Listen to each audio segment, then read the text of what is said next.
In true Jonathan fashion, we did not video an intro or an outro. We got to the track, we went to Lubbock Dragway. The surface is always kind of sketchy there. It's got some similar aspects to War in the Woods, and that's what we're testing for. It's got some similar aspects as far as it's very bumpy up until the 330, and then it'll take a lot of power out back. Because right at the 330, it swaps over to asphalt. I put the tune-up in it that I had from the Twins from when we won Slide-A-Loo No Prep, and then turned it down a little bit, leveled it off at about 20 pounds boost. Before we're on about 33, 34 there.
Look good.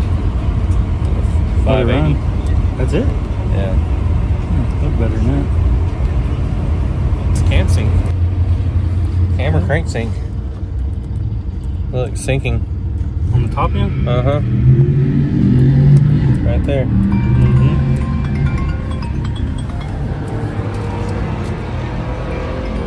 I'm losing either crank signal or cam signal on that pass. We swapped the cam sensor and then pulled the crank sensor off and cleaned it off, but I didn't see anything wrong with it. So I left it alone out back and then turned it up a little bit up front, and we're gonna see if it pops again. If it pops, we're gonna load it up, and we'll end up having to replace both sensors and then go from there. Hopefully it's not a wiring gremlin, but we'll see.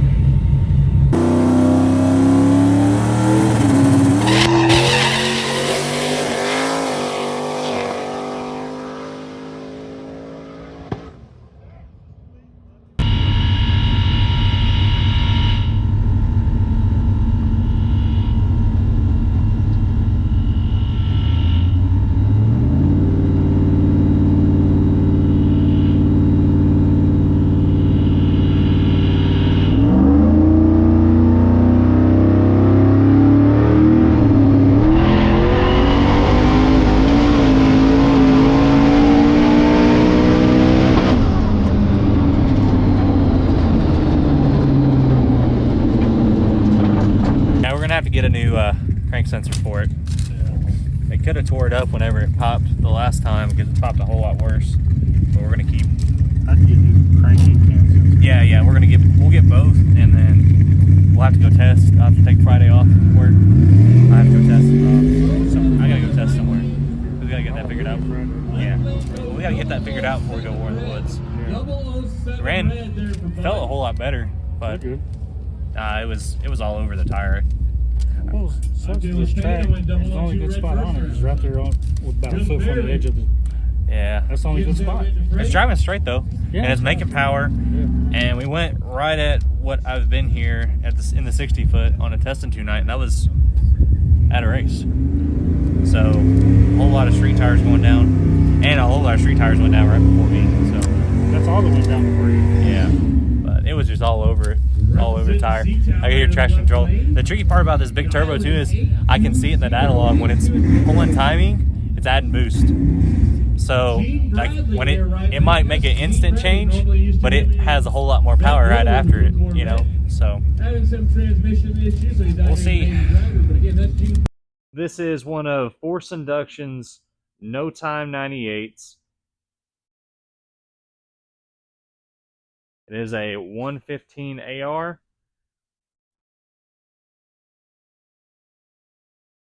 So the tricky part about how he had to build this, or actually how Ryan had to build this, because I didn't build it, I just paid for it, is that we ended up having to use bellows, as you can see down there, because the motor is still stock motor mount, so it's not solid mounted, it's poly bushings. And the reason we do that is because it's aluminum block, and I don't want to crack the block. I'd rather have to replace the motor mounts. And you can see tucked back up in there is my radiator laid down right below it. And then obviously we have our blow-off valves. And they were still rocking this Tick Performance intercooler. It's kind of a love-hate relationship. I'm not a huge fan with how tall it is, but the data on this thing is pretty insane, and it works very well. Y'all comment, like, and subscribe. We'll see y'all next video.